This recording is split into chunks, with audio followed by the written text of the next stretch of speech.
وسلام على عباده الذين اصطفى أما بعد فأعوذ بالله من الشيطان الرجيم بسم الله الرحمن الرحيم كل نفس ذائقة الموت صدق الله مولانا العلي العظيم وصدق رسوله النبي الأمين ونحن على ذلك لمن الشاهدين والشاكرين والحمد لله رب العالمين.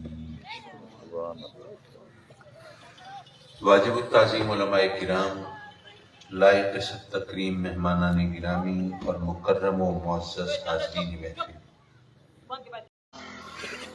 حضرات مکرم، موت تو ہر ایک کو آنی ہے، اس سے فرار تو کسی کے لیے ممکن نہیں ہے۔ بات تو آج اور کل کی ہے۔ آج ہم اپنے عزیزوں کو قبروں میں دفناتے ہیں، مٹی دیتے ہیں، ان کے لیے ایصال ثواب کرتے ہیں، محفلیں سجاتے ہیں، اور کیا ہمارے ذہن میں یہ خیال نہیں آتا کہ یہ وقت تو ہم پہ بھی آنا ہے؟ آج ہم دوسروں کی فاتحہ پڑھ رہے ہیں تو مولا کل جب ہمارا وقت آئے تو مولا ایسا موقع ہو کہ لوگ ہمارے لیے بھی فاتحہ پڑھ رہے ہوں اور ہمارے لیے بھی ایصال ثواب کی کوئی کوشش کر رہے ہوں۔ ورنہ کتنے لوگ ایسے ہوتے ہیں حادثات کا شکار ہوئے، کچھ پتہ نہیں چلا کیا صورت بنی۔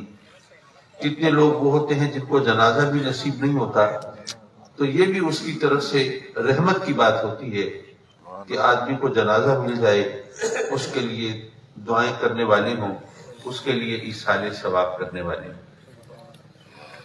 حضرات مکرم، ہم مسلمان ہیں، ہم کلمہ گو ہیں، اور ہمارا ایمان ہے کہ اس دنیا کے بعد ایک اور دنیا ہے۔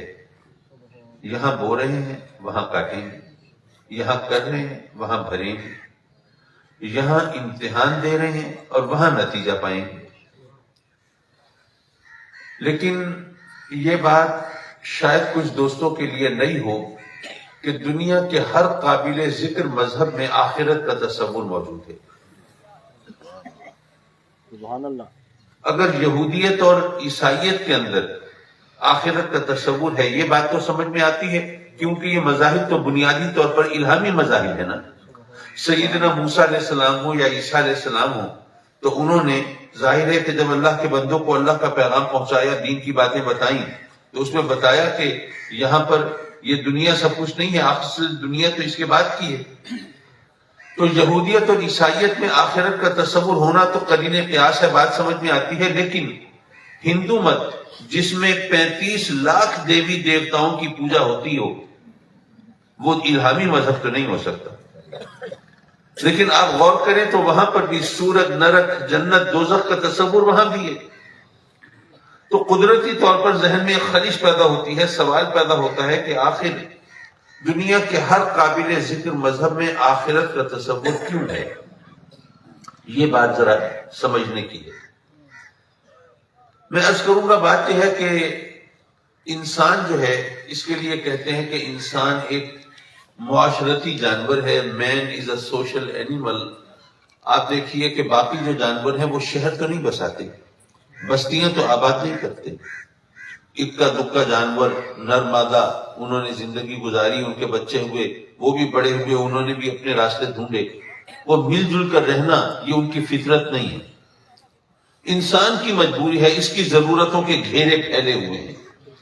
یہ اکیلا انسان، اس کے لیے زندگی گزارنا مشکل ہے۔ یہ مل جل کر رہیں گے، تقسیم کار کریں گے، کام آپس میں بانٹیں گے اور ایک دوسرے کے کام آئیں گے تو پھر آرام سے رہیں گے۔ جیسے ہم شہر بساتے ہیں تو کوئی ہوگا جس نے خوراک اگانی ہے، کوئی ہوگا جس نے برتن بنانے ہیں، کوئی ہوگا جس نے جوتا تیار کرنا ہے، کوئی ہوگا جس نے کپڑا بننا ہے، کوئی ہوگا جس نے علاج معالجے کی سہولت فراہم کرنی ہے۔ کام آپس میں بانٹتے ہیں، پھر مل جل کر رہتے ہیں، زندگی آرام سے گزر جاتی ہے۔ آپ سوچئے اگر آپ کے علاقے کے اندر اگر کوئی حجام نہ ہو، کوئی نائی نہ ہو، حجام کوئی بہت اہم فرد تو نہیں ہے معاشرے کا، لیکن ایک حجام نہ ہو معاشرے میں تو ہم کسی کو منہ دکھانے کے نہ رہے۔ تو ہم آپس میں کام بانٹ کے مل جل کے رہتے ہیں. جب مل جل کر رہیں گے تو کہیں جھگڑا بھی ہوگا, اختلاف بھی ہوگا, مفادات کا ٹکراؤ بھی ہوگا. جب جھگڑا ہوگا تو اس کو نپٹانے کے لیے کوئی قاعدہ بھی چاہیے, قانون بھی چاہیے, ضابطہ بھی چاہیے. جب کوئی قانون اور ضابطہ بنائیں گے تو اس کے مطابق فیصلہ کرنے کے لیے کوئی ادارہ بھی چاہیے, کوئی عدالت بھی چاہیے. جب عدالت بنائیں گے تو اس کے فیصلوں کو منوانے کے لیے کوئی قوت بھی چاہیے, ورنہ جس کے خلاف فیصلہ ہوگا وہ بھاگ جائے گا, میں تو نہیں مانتا. تو حکومت بھی چاہیے, اقتدار بھی چاہیے. تو سب سے بہتر معاشرہ وہ ہوتا ہے جس کے اندر انصاف کا بول بالا ہو. اب ہمارے ہاں انصاف کے ساتھ جو کچھ ہوتا ہے وہ ہم سب کو پتا ہے. آپ نے سنا ہوگا کہ ہمارے ہاں جو ڈاکو بنتے ہیں, جو قانون شکن عناصر پنپتے ہیں, وہ دراصل اسی وجہ سے کہ جناب عدالتوں سے بھی ان کو انصاف نہیں ملتا. جب کوئی وڈیرا, کوئی بڑا آدمی, کوئی صاحب اقتدار اگر کسی کے ساتھ ظلم کرے, وہ جائے عدالت میں, تو عدالت بھی وہ بڑے لوگوں کے اشاروں پر فیصلے کرے, تو پھر اس کے اندر ایک ریئیکشن پیدا ہوتا ہے, انتقام کے جذبہ پیدا ہوتا ہے. مجھے عدالت سے انصاف نہیں ملتا, پھر میں خود انصاف کروں گا, میں اپنا قانون خود بناؤں گا اور اس پر عمل درآمد خود کروں گا اور اپنے دشمنوں سے بدلہ خود لوں گا, اور جس کے نتیجے میں پھر ڈاکو بنتے ہیں اور پھر قانون شکنی ہوتی ہے اور فساد ہوتا ہے. یہاں پر مذہب کا کردار شروع ہوتا ہے. مذہب کہتا ہے کہ اگر تمہیں عدالت سے انصاف نہیں ملا تو ایک عدالت اور بھی ہے. اگر تمہارے اندر یقین کی شمع جگمگاتی ہو, اگر اس عدالت پر تمہارا ایمان ہو, تو پھر تم اس عدالت سے انصاف نہ ملنے پر تم بے راہ رو نہیں ہو جاؤ گے, قانون شکنی نہیں کرو گے, تم انتقام کے راستے پر نہیں چلو گے, قانون کو اپنے ہاتھ میں نہیں لو گے, بلکہ سوچو گے کہ اس عدالت میں تو انصاف ہو کر رہے گا نا. وہاں تو مجرم کو چھوٹ نہیں ملے گی, وہاں تو مظلوم کے گلے میں پھندا فٹ نہیں ہوگا, وہاں پر تو حقدار کو حق مل کے رہے گا. تو ایسی صورت میں جب اس عدالت پر یقین ہوگا تو پھر یہ دنیا یہ امن اور سکون کی جگہ رہے گی. یہاں پر لوگ آرام سے زندگی بسر کر سکیں گے. لیکن اگر تم اس سے انتقام کے شعلوں میں جلتے رہو گے اور بدلہ لینے پہ اتر آؤ گے, پھر تو ہر شخص یہ برائی کے راستے پہ چل پڑے گا. حضرات مکرم, یہ مذہب معاشرے کو صحیح راستے پر چلانے کے لیے, لوگوں کو صراط مستقیم پر قائم رکھنے کے لیے یہ راہ دکھاتا ہے. یہاں پر ایک خلش ہوتی ہے, ایک مسلمان کے لیے ذہن میں سوال پیدا ہوتا ہے کہ اچھا جی, وہ اس عدالت میں تو انصاف ہو کے رہے گا, وہاں پر تو کسی کے ساتھ ظلم نہیں ہوگا, وہاں پر تو حقدار کو حق ملے گا, وہاں پر ظالم کی رسی دراز نہیں ہوگی. تو پھر یہ بتائیے کہ جو مولوی ہمیں کہتے ہیں اللہ سے استغفار کرو, توبہ کرو, تو توبہ کرے نہ کرے اس سے کیا فرق پڑتا ہے؟ وہاں تو مجرم کو سزا ملے گی نا. تو توبہ کا تصور پھر کیا ہوا؟ یہ ہمیں کیا مولویوں نے کیا کھانے پینے کے بہانے بنائے, توبہ کرو, استغفار کرو, یہ کرو, وہ کرو. میں عرض کروں گا کہ اس بات کو سمجھیے. دراصل بات یہ ہے کہ یہاں پر ہمیں بتایا جاتا ہے کہ یاد رکھو حقوق کی دو قسمیں ہیں, ایک حقوق اللہ ہے, ایک حقوق العباد ہے. حقوق اللہ جو ہے وہ اللہ چاہے گا تو معاف فرما دے گا, وہ اس کی مرضی ہے, وہ قادر مطلق ہے. لیکن ایک بات اس نے ہمیں یہ بتائی کہ میں باقی حقوق چاہوں گا تو معاف کر دوں گا, لیکن ایک حق میرا ایسا ہے کہ جو میں معاف نہیں کروں گا. وہ یہ ہے کہ کسی نے اگر میرے ساتھ کسی کو شریک ٹھہرایا, شرک کیا, تو اس کے لیے کوئی معافی نہیں. باقی جو بھی کوئی خطا کر دے, لغزش کر دے, میرا حق اگر وہ اس میں کوئی خطا کر جائے تو میں چاہوں گا تو معاف کر دوں گا. اچھا, یہاں پر ہمارے ماشاءاللہ اسکالرز, دانشور, اور آج کل تو اینکر پرسن سے بڑھ کر کوئی دانشور ہے ہی نہیں, وہ لوگوں کو پٹی پڑھاتے ہیں کہ جناب یہ حقوق اللہ کی فکر نہ کرو, وہ تو اللہ ہے, رحمان ہے, رحیم ہے, ستار ہے, غفار ہے, تواب ہے, وہ تو معاف کر ہی دے گا. فکر کرو تو صرف حقوق العباد کی کرو. اور وہ کہتے ہیں کہ بھئی بات یہ ہے کہ اللہ کو تو کوئی فرق نہیں پڑتا نا, ساری کائنات اس کی عبادت کرے, ریاضت کرے, اس کی شان میں کوئی اضافہ نہیں ہوتا.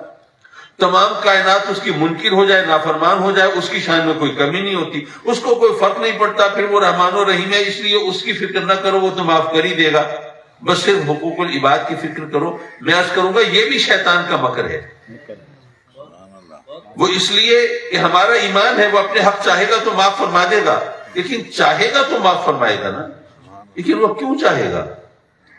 اگر آپ نے ہمیشہ اس کی نافرمانی کی ہو، حکم دولی کی ہو، سرکشی کی ہو، بغاوت کی ہو، اگر اس کے در رحمت پر دستک دینے کی بجائے اس کے قہر و غضب کو دعوت دی ہو، آپ کے دل میں خدا کا خوف پیدا ہی نہ ہو، آپ اس کے قہر و غضب سے بچنا چاہتے ہی نہ ہو، تو پھر وہ کیوں چاہے گا معاف فرمانا؟ وہ اگر چاہے گا تو معاف فرما دے گا اپنا حق، لیکن اس کی چاہت کے لیے تو ہمیں کچھ کرنا پڑے گا نا. تو جو کچھ کرنا پڑے گا اسی کو استغفار کہتے ہیں. وہی توبہ ہے، وہی استغفار ہے. وہ آنکھوں سے اشک ندامت بہا کے دل میں خدا کا خوف پیدا ہو اور پھر اس کی بارگاہ میں عرض کرے مولا میں تیرا بندہ ہوں، مولا میں بڑی عاجز مخلوق ہوں، مولا مجھ سے خطائیں تو ہو گئی ہیں لیکن یہ سزا بھگتنا میرے بس میں نہیں ہے، مولا کرم فرما دے. تو پھر اس کا دریائے رحمت جوش میں آئے گا. لیکن حقوق العباد معاف نہیں ہوں گے جب تک کہ وہ بندہ معاف نہ کرے جس کا حق کسی نے مارا ہے. یہاں پر دنیا کے اندر صاحبان اقتدار یہ سمجھتے ہیں کہ نہیں وہاں پہ بھی منمانی کریں گے. یہاں پر اگر انہوں نے کسی کی زمین دبا لی ہے، رقم ہتھیا لی ہے یا کسی کی عورت بھگا لی ہے تو سمجھتے ہیں کہ نہیں ہم سے کون ہے پوچھنے والا، یہ پولیس بھی ہمارے دروازے پہ نہیں آ سکتی، ہم سے نہیں پوچھ سکتی. یہ کمینے ان کی اوقات اور حیثیت کیا ہے؟ چیختے رہیں، چلاتے رہیں، فریاد کرتے رہیں اور دہائیاں دیتے رہیں، درخواستیں دیتے رہیں، لیکن ان کی کون سنتا ہے؟ ہمارے سامنے کون آ سکتا ہے؟ یہ ان کی اوقات اس عدالت میں پتہ چلے گی. جب تک یہ معاف نہیں کریں گے اس وقت تک معافی نہیں ملے گی. اور یہ معاف کیوں کریں گے؟ میں ان کے ساتھ کوئی حسن سلوک کیا ہوگا، کوئی مہربانی کی ہوگی تو معاف کریں گے، ورنہ کیوں کرنے لگے معاف؟ اچھا ایسا بھی تو ہو سکتا ہے کہ اللہ کا کوئی نیک بندہ ہو، اس کا محبوب بندہ ہو، پیگے بڑھانے والا، اس سے لو لگانے والا، لیکن انسان ہے نا، خطا کا پتلا ہے، وہ جان بوجھ کر تو اللہ کا محبوب بندہ کسی کا حق نہیں مارے گا، کسی کے ساتھ ظلم نہیں کرے گا، لیکن انسان سے خطا تو ہو سکتی ہے نا. بھئی کسی چیز کو وہ اپنا حق سمجھتا ہو لیکن وہ اس کا حق نہ ہو. اب چونکہ وہ اپنا حق سمجھتا ہے اس نے لے لی وہ چیز، لیکن اس کا حق تھا تو نہیں، تو دوسرے کا حق اس کے ذمے تو آ گیا نا. اب کیا ہوگا؟ رب کائنات نے خود قانون بنایا ہے کہ جب تک حقدار خود معاف نہ کرے میں معاف نہیں کروں گا. تو یہاں پر بھی وہ پاسبانی کرے گا اس کی اور فرمائے گا اس کو خود معاف نہیں کرے گا. ویسے وہ قادر مطلق ہے، چاہے تو کر دے، اس سے کون پوچھ سکتا ہے، لیکن نہیں، جس بندے کا حق اس کے ذمے ہو اس کو بلائے گا اور فرمائے گا کہ میرے اس بندے کے ذمے تیرا ایک حق بنتا ہے، اگر تو اپنا یہ ایک حق اس کو معاف کر دے تو مجھ رب کائنات کے جتنے حق تیرے ذمے بنتے ہیں میں تجھے معاف کرتا ہوں. وہ تو خوشی سے اچھلنے لگے گا، ناچنے لگے گا. مولا میں نے نمازیں نہیں پڑھی تھی، روزے نہیں رکھے تھے، حلال حرام میں گڑبڑ کی تھی، تیری نافرمانی کی تھی، مولا میں نے حکم دولی کی تھی، اب وہ تمام حقوق تو مجھے معاف فرما دے گا اس ایک حق کے معاف کرنے کے سلے میں، تو مولا یہ سودا تو مجھے دل و جان سے منظور ہے. جب وہ اس پر راضی ہوگا، اس کا حق معاف کر دے گا، تو رب کائنات پھر اپنے کرم سے اپنے تمام حقوق اس کو معاف کر دے گا. اور یہاں پر میری ذہن میں ایک سوچ آئی کہ اللہ کے محبوب مقبول بندے، اللہ نے ان کو اشان دی ہے کہ اگر کسی غلط فہمی کی وجہ سے اگر وہ کسی کا حق لے بھی لیں تو آخرت میں یہ بھی اس بندے کے لیے رحمت کا سبب بن جاتا ہے. بظاہر تو اس کے ساتھ ظلم ہو گیا، زیادتی ہو گئی، اس کا حق چلا گیا، لیکن اس ایک حق کے سلے میں اس کو تمام وہ ان گناہوں سے معافیاں مل گئیں، تو اس سے بڑھ کر اور کیا رحمت ہوگی اس کے لیے. حضرات مکرم، یہاں پر آقا کریم صلی اللہ علیہ وسلم کی شفاعت کا مفہوم بھی سمجھ میں آتا ہے. میرے آقا کریم صلی اللہ علیہ وسلم ہم گناہگاروں کی شفاعت فرمائیں گے. پہلی بات تو یہ کہ وہ شفاعت حقوق اللہ کے حوالے سے ہوگی. جب ہم نے نافرمانیاں کی ہیں، جو کچھ بھی حکم دنیا کی ہیں، آقا کریم کی شفاعت کے سلے میں رب کائنات کرم فرمائے گا، اپنے حق معاف فرما دے گا. لیکن اگر آقا کریم اپنے کسی امتی کے لیے ان حقوق کی کے لیے شفاعت کریں جو کہ حقوق العباد سے متعلق ہیں، تو ان کے لیے بھی پھر رب کائنات وہی راستہ اختیار فرمائے گا جو میں نے بتایا کہ ان بندوں سے حقوق معاف کرائے گا. اور اس طرح آقا کریم صلی اللہ علیہ وسلم کی شفاعت کا سورج جگمگائے گا اور ہمیں ان سے حصہ ملے گا انشاءاللہ العزیز۔ حضرات مکرم، قیامت کے دن ہم سب قبروں سے اٹھائے جائیں گے، پھر ہم سب کے ہاتھ میں نامہ اعمال تھمایا جائے گا، کسی کے سیدھے ہاتھ میں، کسی کے الٹے ہاتھ میں۔ یہ بھی آپ نے سنا ہوگا کہ جس کے سیدھے ہاتھ میں نامہ اعمال دیا جائے گا یہ اس کے لیے نوید ہوگی، خوشخبری ہوگی، اللہ کی رحمت کی، بخشش کی، مغفرت کی، جنت کی۔ اور جس کے الٹے ہاتھ میں دیا جائے گا یہ اس کے لیے وعید ہوگی، بدخبری ہوگی، اللہ کے قہر کی، غضب کی، عذاب کی، جہنم کی۔ اور یہ خوف کا مقام ہے۔ یہاں میں نصیحت کے طور پر بھی ایک بات کہتا ہوں کہ دیکھیے کوئی چیز لینی ہو یا دینی ہو تو اس مقصد کے لیے سیدھا ہاتھ استعمال کرنا ہے، سنت طریقہ ہے، ہم سب جانتے ہیں۔ میں فتویٰ نہیں دے رہا، میں ایک امکانی بات کر رہا ہوں۔ ممکن ہے ایسا ہو کہ اگر ہم عادی ہوں آقا کریم صلی اللہ علیہ وسلم کی سنتوں کو اپنانے کے، ان پر عمل کرنے کے، تو کیا پتہ شاید ایسا ہو کہ قیامت کے دن جب فرشتے آئیں نامہ اعمال دینے، ہماری عادت ہو ہم عادتاً سیدھا ہاتھ بڑھا دیں اور فرشتے سیدھے ہی ہاتھ پہ نامہ اعمال تھما دیں، اور آقا کریم کی ایک سنت پر عمل کے صدقے میں وہاں قیامت کے دن کوئی بخشش کی صورت بن جائے۔ کیا پتہ ایسا ہو جائے۔ بہرحال نامہ اعمال تھمایا جائے گا، پھر جواب طلبی ہوگی، پوچھا جائے گا ہاں بھائی بتا تو نے جرم کیوں کیا، یہ گناہ کیوں کیا، نافرمانی کیوں کی، رب کی حکم دونی کیوں کی۔ ہم میں سے کچھ لوگ وہ ہوں گے جو قیامت کے دن کی چالاک بننے کی کوشش کریں گے، داؤ لگانے کی کوشش کریں گے۔ انسان ہے نا ماشاءاللہ، کہیں بھی چوکتا نہیں ہے، مکر جائیں گے، مولا میں نے جرم کیا ہی نہیں کیا، یہ گناہ میں نے، یہ فرشتوں نے کوئی چکر چلایا۔ جیسے وہ غالب کا مشہور شعر ہے کہ پکڑے جاتے ہیں فرشتوں کے لکھے پر ناحق، پکڑے جاتے ہیں فرشتوں کے لکھے پر ناحق، آدمی اپنا کوئی ہے۔ تو آدم تحریر بھی تھا، مولا یہ نامہ اعمال تو فرشتوں نے کمپائل کیا ہے نا، انہوں نے اس میں ہمارے اعمال درج کیے ہیں، تو انہوں نے کوئی ڈنڈی مار دی ہوگی، کوئی غلط انٹری ڈال دی ہوگی، کوئی چکر چلا دیا ہوگا، مولا یہ کام ہم نے نہیں کیا۔ پھر کیا ہوگا؟ جنہوں نے سورہ یاسین ترجمے کے ساتھ پڑھی ہے وہ جانتے ہیں، الیوم نختم علی افواہہم، وہ دن وہ ہوگا جب ہمارے منہوں پر مہریں لگا دی جائیں گی، بول نہیں سکیں گے، ہمارے جسم کے اعضاء کو زبان میں لیں گے، ہاتھ گواہی دیں گے، مولا نامہ اعمال میں بالکل صحیح لکھا ہے، یہ جرم یہ ظلم اس نے ہمارے ذریعے سے تو کیا تھا، اب کیسے انکار کرتا ہے؟ ٹانگیں گواہی دیں گی، مولا یہ گناہ کرنے کے لیے ہمارے ساتھ چل کے گیا تھا، یہ مکر کیسے سکتا ہے؟ حضرات مکرم ذرا سوچئے کیسا کڑا وقت ہوگا، اپنے ہاتھ پاؤں اپنے خلاف گواہی دے رہے ہوں۔ یہاں پر دنیا میں صاحبان اقتدار کے خلاف پہلے تو کوئی گواہی دینے کے لیے تیار ہوتا نہیں، اور اگر کوئی ہو جائے تو کبھی اس کو لالچ سے، کبھی خوف سے چپ کرا دیا جاتا ہے، اور کوئی راستہ نہ ہو تو ہمیشہ کے لیے زبان بندی کے احکام صادر کر دیے جاتے ہیں۔ ہوتا ہے شب و روز تماشا میرے آگے، لیکن کبھی موقع ملے تو بتانا کہ یہاں تو ان حربوں سے اپنے خلاف کیس دبا دیتے ہو اور گواہوں کو چپ کرا دیتے ہو، وہاں کیا کرو گے جہاں اپنے ہاتھ پاؤں اپنے خلاف گواہی دے رہے ہیں؟ حضرات مکرم، میں اس وقت کو جب تصور میں لاتا ہوں تو سوچتا ہوں کہ یہاں پر ہم پتہ نہیں اپنی منمانی کیسے کر لیتے ہیں، لیکن چلیے ایک عقیدے کی بات بھی کرتا چلوں۔ سبحان اللہ۔ ذرا تھوڑی دیر کے لیے دل کو مفتی بنا لیجئے، باقی مفتیوں سے معذرت کر لیجئے، اور اپنے دل کے مفتی سے پوچھئے کہ کل جب قیامت کے دن ہمارے ہاتھ پاؤں گواہی دے رہے ہوں گے، اگر اس وقت ہمارے ان انگوٹھوں نے یہ گواہی دی کہ مولا جب تیرے محبوب علیہ السلام کا جب نام آتا تھا تو یہ ہمیں چوم کے آنکھوں سے لگا لیتا تھا، تو اپنے دل کے مفتی سے پوچھو اس گواہی کا فائدہ ہوگا کہ نقصان ہوگا؟ دل کی گواہی پہ عمل کر لو۔ حضرات مکرم، اگر ہمیں وہ وقت یاد ہو تو یہاں پر ہم اتنے بے مہار نہ ہوں۔ کبھی سوچئے حضرات مکرم، چلیے یہاں پہ آقا کریم صلی اللہ علیہ وسلم کی ایک حدیث مبارکہ آگے لے آئیں جو اس سے متعلق بنتی ہے تو اور زیادہ بات واضح ہو جائے گی۔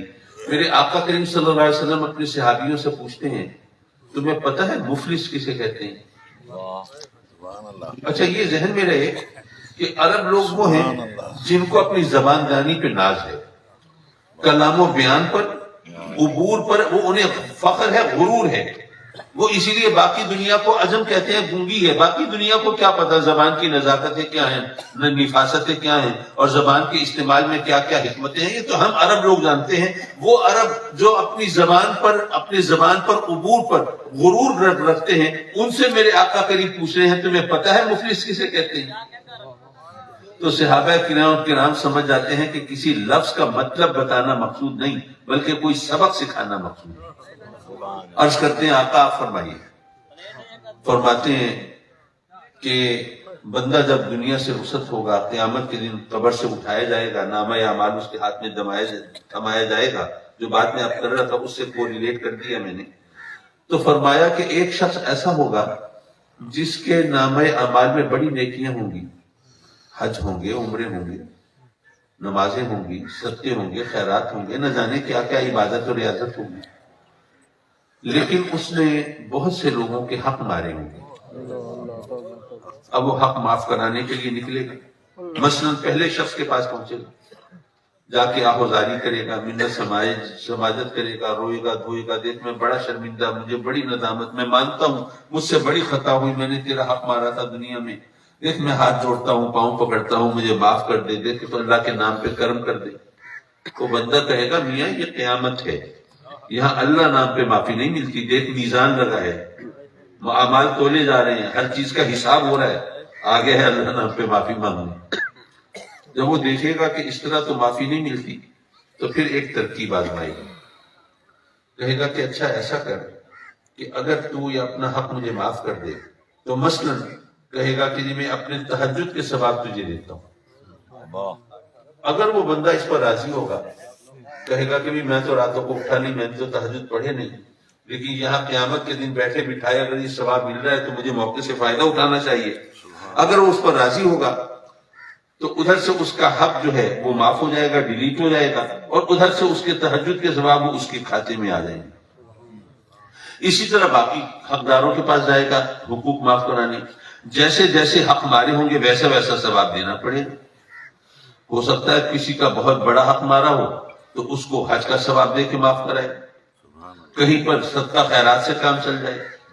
تو حقوق معاف کراتے کراتے آقا کریم صلی اللہ علیہ وسلم فرماتے ہیں ایک وقت ایسا آئے گا کہ اس کے پاس نیکیاں ختم ہو جائیں گی، اعمال برابر ہو جائیں گی، کوئی چیز باقی نہیں بچے گی، لیکن ابھی بھی اس کے ذمے کچھ لوگوں کے حقوق ہوں گے. اب کیا کرے؟ بارگیننگ پوزیشن تو رہی نہیں، سودا کرنے کی پوزیشن میں نہیں ہے، کچھ دے نہیں سکتا. کیا کرے؟ پھر وہی آہوزاری، وہی منت سماجت، وہی رونا پیٹنا اور وہی جواب. یہ اس طرح یہاں معافی نہیں ملتی. اب کیا کرے؟ تو ایک اور ترکیب آزمائے.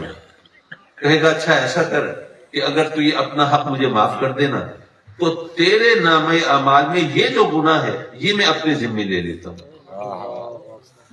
اگر وہ بندہ سوچے گا کہ بھئی یہاں قیامت کے دن یہ میرا نامہ اعمال ذرا ہلکا ہو رہا ہے، اس گناہ سے جان چھوٹ رہی ہے، مجھے فائدہ اٹھانا چاہیے موقع سے، اگر وہ راضی ہوگا تو ادھر سے اس کا حق معاف ہو جائے گا اور ادھر سے اس کا گناہ اس کے کھاتے میں آ جائے گا. آقا کریم صلی اللہ علیہ وسلم فرماتے ہیں کہ جب تمام حقوق معاف کرا کے جب فارغ ہوگا تو اس کے اپنے اعمال، اپنی نیکیاں تو پہلے برابر ہو چکی، الٹا اس کے نامہ اعمال میں گناہوں کا انبار لگا ہوگا. آقا کریم صلی اللہ علیہ وسلم نے فرمایا کہ وہ شخص ہوگا مفلس، وہ ہوگا نادار، کلاش اور کنگال. سبق کیا ملا؟ سبق یہ ملا کہ ہم سمجھتے ہیں یہ مال، دولت، سونا چاندی، زمین، جائیداد یہ ہماری کمائی ہے، یہ ہماری متاع ہے. لیکن اس حدیث سے پتا چلا کہ اصل کمائی تو نیکی ہے. دیکھیے اگر ہمیں 2 پیسے ذرا زیادہ کمانے کا موقع ملے تو ہم کتنے خوش ہوتے ہیں. سردی کا موسم ہو، رمجھم کا سماں ہو، کڑاکے کی سردی پڑ رہی ہو، شام اتر آئی ہو، اب آپ دکان بند کر کے گھر جانے کی فکر کریں. آپ آس پاس دیکھا باقی دکاندار بھی دکانیں بند کر رہے ہیں، آپ سوچتے ہیں یار یہ دکانیں بند کر کے جا رہے ہیں تو اگر میں ذرا تھوڑا صبر کروں، حوصلہ کروں، کوئی بکل شکل مار کے ذرا انگیٹھی داب کے میں بیٹھا رہوں تو اب جو گاہک آئے گا وہ تو، اور دکانیں بند ہے، میری دکان کھلی ہے، میرے پاس ہی آئے گا، چلو 2 پیسے زیادہ کمانے کا موقع مل جائے گا. تو آپ نے یہی طریقہ اختیار کیا، گھنٹہ 2 گھنٹے دکان زیادہ کھولی اور ذرا آپ کا کچھ 4 پیسے زیادہ کما لیا آپ نے، اب خوش خوش گھر آ رہے ہیں، سردی بھگتی ہے آپ نے، وہ تکلیف صحیح ہے آپ نے، لیکن اس کے باوجود آپ کو اس کا دکھ نہیں ہے بلکہ اس کی خوشی ہے کہ 2 پیسے زیادہ کما لیے۔ لیکن دوسری طرف ہوتا یہ ہے کہ بعض اوقات دوستوں سے شکایت کر رہے ہوتے ہیں، یار وہ فلاں بندے نے بلایا تھا نا، میں اس کے گھر چلا تو گیا لیکن پھنس گیا، وہاں جا کے نماز پڑھنی پڑ گئی تھی۔ ایسا ہوتا ہے نا، ہمیں 2 پیسے کمانے کا موقع مل جائے زیادہ تو اس پہ بہت خوش ہوتے ہیں، اور کہیں نیکی کرنے کا موقع ملے تو اس سے ہم جان چھڑانے کی فکر کر رہے ہوتے ہیں۔ کوئی فقیر، کوئی منگتا سوال کر رہا ہو تو ہماری تیوری پہ بل چڑھ پڑ جاتے ہیں کہ دیکھو یہ آگے ہے جناب، یہ اس طرح بھیک مانگ لیں۔ یہ نہیں سوچتے کہ اللہ نے ہمیں کچھ نیکی کمانے کا موقع دیا، اس سے فائدہ اٹھا لینا چاہیے۔ حضرات مکرم، ہم نے نیکی کو کمائی سمجھا نہیں ہے۔ اگر نیکی کو ہم کمائی سمجھتے تو بہت سی الجھنیں سلجھ جاتی۔ مثلا آج کل جو بے روزگاری ہے، مہنگائی ہے، آپ جانتے ہیں، ہمارے نوجوان جو پڑھے لکھے ہیں وہ چاہتے ہیں کہ کسی طرح کوئی امریکہ، یورپ، آسٹریلیا، جاپان وغیرہ نکل جائیں، اور جو محنت مزدوری کرنے والے ہیں وہ بھی کہتے ہیں اچھا چلو کہیں اور نہ صحیح سعودیہ یا دبئی وغیرہ جانے کا موقع مل جائے۔ ظاہر ہے حالات جہاں پہ اللہ تعالیٰ رحم کرے۔ اب فرض کیجئے کہ آپ میں سے کوئی نوجوان دبئی چلا گیا، اس کو کسی فرم میں، کسی کمپنی میں ملازمت مل گئی۔ اب جب تنخواہ ملی تو آپ نے اس کمپنی کے کیشیئر سے کہا کہ بھائی میں یہاں دوستوں کے ساتھ رہتا ہوں، میرا کوئی خرچہ نہیں ہے، یہ تنخواہ جو ہے میرے والد یا بھائی یا بیوی کے نام ڈرافٹ بنا دو، یہ بھیج دو۔ اگر وہ کیشیئر کہے کہ نہیں یہ تو نہیں ہو سکتا، آپ حیران، کیوں نہیں ہو سکتا؟ وہ کہے گے کہ بات یہ ہے کہ یہ ملازمت آپ کر رہے ہیں، محنت مزدوری آپ کر رہے ہیں، خون پسینہ آپ جلا رہے ہیں، دن رات آپ ایک کر رہے ہیں، تو یہ تنخواہ آپ کو مل سکتی ہے، کسی اور کو نہیں دی جا سکتی۔ تو کیا آپ اس کی بات سن کے چپ کر جائیں گے کہ ہاں بھائی ٹھیک ہے، میں میری تنخواہ ہے، مجھے مل سکتی ہے، میں کسی اور کو نہیں دے سکتا؟ آپ تو اس کے گلے پڑ جائیں گے، بھائی میری تنخواہ ہے نا، میں جس کو چاہوں تو تجھے کیا تکلیف ہے، میری کمائی ہے۔ روپے پیسے کی کمائی اگر آپ اپنے کسی عزیز کو، دوست کو، گھر والوں کو بھیجنا چاہیں اور کوئی اعتراض کرے تو آپ اس کا اعتراض نہیں مانتے کہ بھائی میں نے کمائی کی ہے، میں تو انہی کے لیے تو کمانے آیا تھا یہاں پہ، اب تو کہتا ہے کہ نہیں بھیج سکتا میں، کمائیے کیا مذاق ہے؟ تو اگر روپے پیسے کی کمائی آپ اپنے کسی عزیز کو بھیجنا چاہیں اور کوئی اعتراض کرے، آپ اس کا اعتراض نہیں سنتے، گلے پڑ جاتے ہیں۔ لیکن روز لوگ ہم سے مسئلہ پوچھنے آئے ہوئے ہوتے ہیں جی ایصال ثواب جائز ہے؟ اگر آپ نے نیکی کو کمائی سمجھا ہوتا تو یہ سوال کرنے کی ضرورت ہی نہیں تھی۔ جب روپے پیسے کی کمائی آپ بھیج سکتے ہیں تو نیکی کی کمائی کیوں نہیں بھیج سکتے؟ ہاں، بات صرف اتنی ضرور خیال کرنا پڑے گا کہ نیکی کی کمائی آپ اللہ رسول کے دشمنوں کو نہیں بھیج سکتے۔ اللہ رسول کے دشمنوں کو، اگر ایمان سے محروم لوگوں کو اگر آپ نے نیکی کی کمائی بھیجنے کی کوشش کی تو پھر نیکی برباد، گناہ لازم والی بات ہو جائے گی۔ اس لیے یہ چیز پیش نظر رکھیے۔ حضرات مکرم، ایک بات مزید دیکھیے، اصل میں دنیا سے رخصت تو ہر ایک کو ہونا ہے، لیکن بندے کے لیے بہتر یہ ہے کہ وہ اپنے رب کی رضا پہ راضی رہے۔ اگر وہ اپنے رب کی رضا پہ راضی رہے تو اس سے بڑھ کر اس کے لیے رحمت کا کوئی اور انداز نہیں ہے۔ ممکن ہے آپ سوچیں کہ یہ تو نصیحت کی باتیں ہیں، کہنے کو بہت آسان ہے، لیکن میں عرض کروں گا اس کو ذرا سمجھنے کی کوشش کیجئے۔ میں آپ سے پوچھتا ہوں، یہ ہمارے حاجی لال محمد صاحب مرحوم کی اہلیہ دنیا سے رخصت ہوئی، ان کے بیٹے بھی ہوں گے۔ اب ان بچوں سے پوچھئے کہ ان کی ماں ان کا برا چاہ سکتی ہے؟ نہیں۔ آپ اپنی والدہ کے حوالے سے سوچئے، کوئی ماں اپنے بچوں کا برا نہیں چاہتی، تو وہ ہستی جو ماں سے 70 گنا زیادہ محبت فرماتا ہے، کیا وہ برا چاہے گا؟ وہ کیسے برا چاہ سکتا ہے؟ پتہ یہ چلا کہ وہ جو ہمارا رب ہے وہ ہمارا برا نہیں چاہتا، تو اگر ہم نے اس سے سرکشی نہیں کی، بغاوت نہیں کی، نافرمانی نہیں کی، حکم دولی نہیں کی، اگر ہم نے اس کے قہر و غضب کو دعوت نہیں دی، اگر ہم نے اس سے لو لگانے کی کوشش کی ہے، تو وہ جو ہمارے لیے چاہے گا اس سے بہتر ہم اپنے لیے چاہ ہی نہیں سکتے۔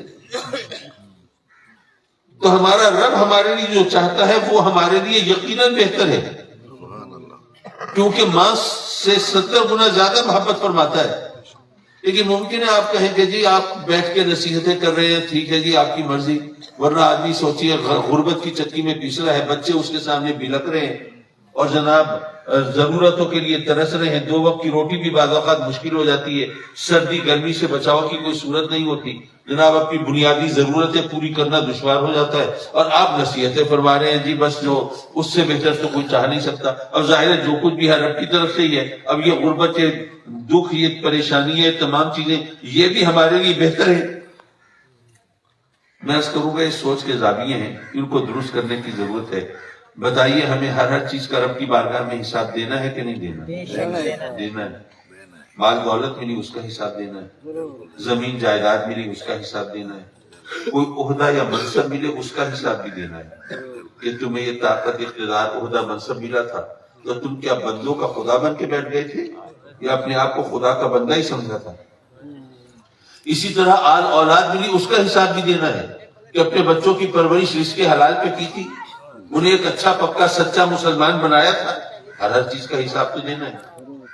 اچھا فرض کیجئے میں یہاں پہ حاضر ہوا آپ کی خدمت میں تو 2 افراد کو بلاؤں، 2 دوستوں کو، ایک صاحب کو میں 1000 روپے دوں، دوسرے کو 10 لاکھ روپے دوں، 4-6 مہینے کے بعد پھر آؤں، دونوں کو بلاؤں، ہاں بھائی آپ کو 1000 روپے دیے تھے، بتائیے کہاں خرچ کیے، اور آپ کو 10 لاکھ دیے تھے، آپ بھی ذرا بتائیے کہاں لگائے۔